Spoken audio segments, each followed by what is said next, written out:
This is reposted.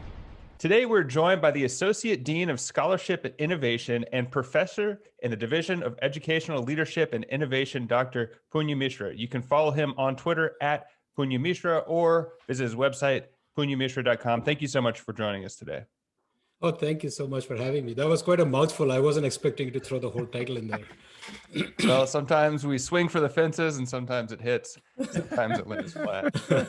But I'm excited to talk to you today. We came across you. One of our listeners sent us a quote from you, and it is the 23rd law of parenting. And you said, "For facts, go to Google. For wisdom, come to me." I think that's really interesting and the way technology has changed the world today. But can you elaborate more on what you meant by that?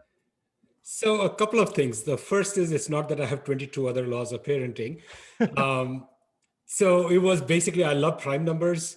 And so I was like, okay, I need to come up with a number. So it was 23, and that sort of stuck. And this was in the context of sort of, I would give these keynotes to educators, and the amount of information being thrown at us today. I think the critical thing for educators really is not about how to lead students to information or learners to information anymore, right? Because when I grew up in New Delhi, when I was growing up, I used to take a bus and go to the two good libraries. One was the USIS and the other was the British Council Library. I actually had multiple memberships, so I could get these bags of books and come back in the bus. So I had to go out and seek information. That's not the issue anymore. The issue is actually that of too much. There's a glut of information, some of it false information, some of it fake news, and so on and so forth, right? And so how do you develop that judgment to say, okay, this is what I should believe, this is what I should not believe?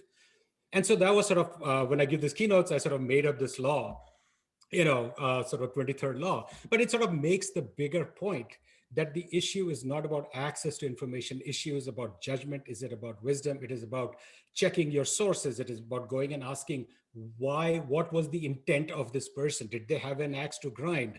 And I think that, I must have said this, I think 10 or 12 years ago, but I think that the facts and the events around the world show to us that that is actually much more relevant today than it was maybe in the days when I first said it.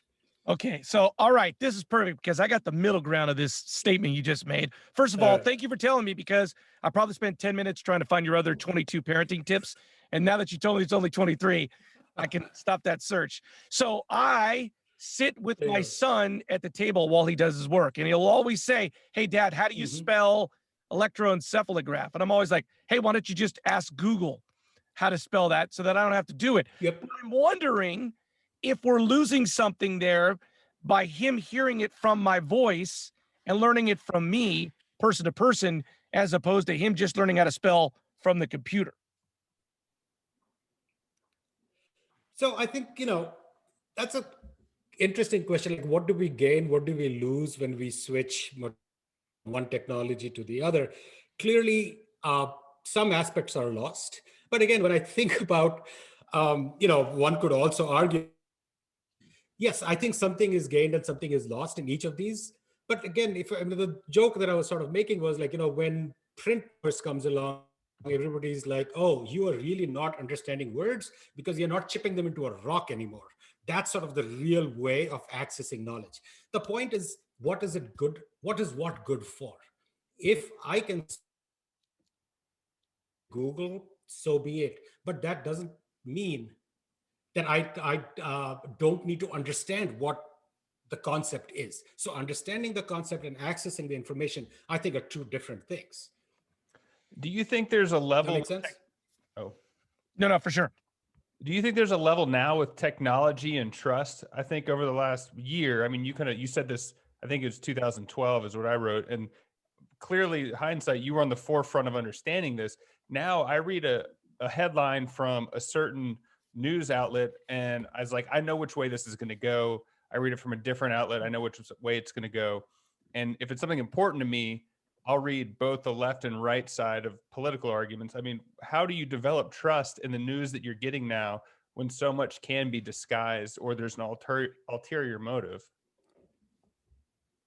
I think those ulterior motives have always been there, right? I mean, I think that any text that we read had hidden histories, hidden stories, which were not apparent before, right? Motives are always, I mean, anything I write is I have an axe to grind. It might be a good axe to grind, but still, there is a purpose, there's an intentionality behind it.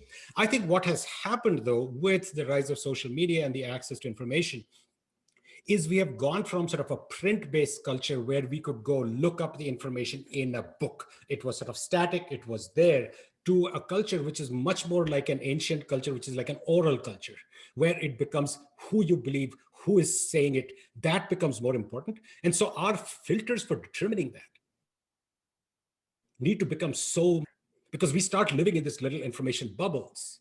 And, half my time I think is spent on WhatsApp or whatever, just fixing things for people, right?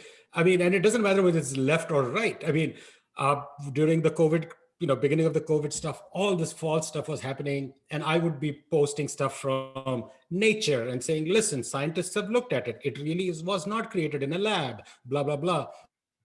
Recently, Ted Cruz did a cool thing, and somebody posted a tweet way back. Turned out it was a fake tweet. Takes 30 seconds to look it up on a few fact-checking sites and say, guys, this is false. But I don't know, people don't take that effort, and I find that really surprising. That's a big part of what I think I need to be inculcating in the next generation. As an educator, this is the most amazing time to be alive.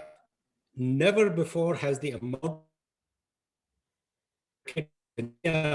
in Phoenix, Arizona, or in Bangladesh, ever before in the entire history of the human civilization. That is amazing. Of course, it comes with all kinds of fake information, risks, and intention. It's not about finding the information, because the information will come and find you. It's to be able to judge and make the point of that whole quote. So, basically what I feel like we're doing, which I'm very happy with, because all I felt like I was doing in high school was memorizing my history book. It feels like now we're just outsourcing facts to Google, back to your quote. So what effect is that having on our brain? If all the facts are now out in the dark web, our brain doesn't have them. How does that change our brain? That's a fantastic question. So firstly, I should also add that I don't have stock in Google. So you could say Bing in that quote and I'd be just fine with it, right? Or Dogpile or whatever your favorite, Alta Vista, right? To go back in the day. So that said, I think one of the important things that I think educational research, psychological research has shown, that you cannot form sound judgments without a basis in factual knowledge.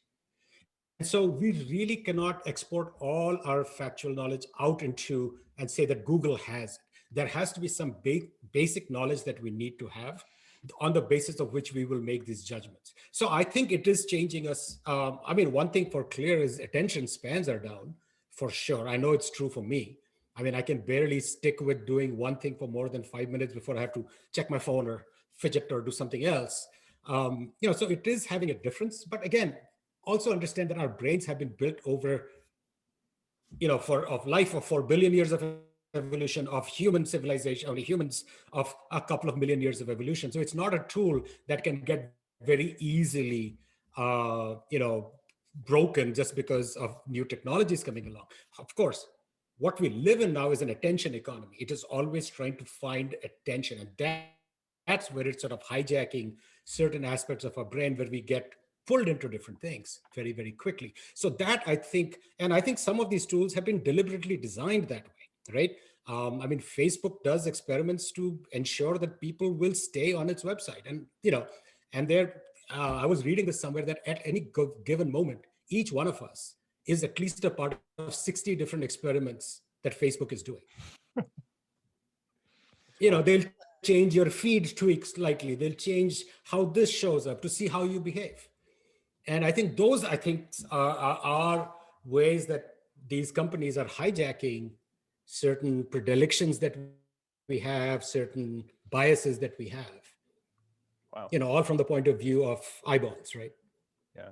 So before we get you out of here, I got one question. Your Twitter bio, I think, is really interesting. You said you make ambiograms. So I went to Google, I looked it up. An ambiogram is a calligraphy design that has several interpretations as written. So I'm turning to you now for the wisdom of why you're into that. And I think they're so cool, but why would do that? Oh, wow. I like looking at things through weird ways. So you give me something straight, I will twist it around. That is just sort of a stupid habit I have. And at one point, I started playing with words, and I saw people who had done it. There are some really awesome people who have done it. It was in Angels and Demons, if you remember the Dan Brown book. He had the earth, fire, water. So John Langdon was the guy who created it. And I like math and I like visual arts. And so I just started playing and started writing these words in ways so it would read, let's say you can take the word science and it would read the same if rotated 180 degrees or reflected in a mirror. So I had an exhibition about that a few years back. And it's just one of those fun side things I do. And, thank you for noticing that, because not many people do. I had to Google it and then I came to wisdom. Dr. Punya Mishra, thank you so much for joining us today. You can find him on Twitter at Punya Mishra. I'm Andrew Keller for Dr. Mishra and Larry saying thanks for stopping by.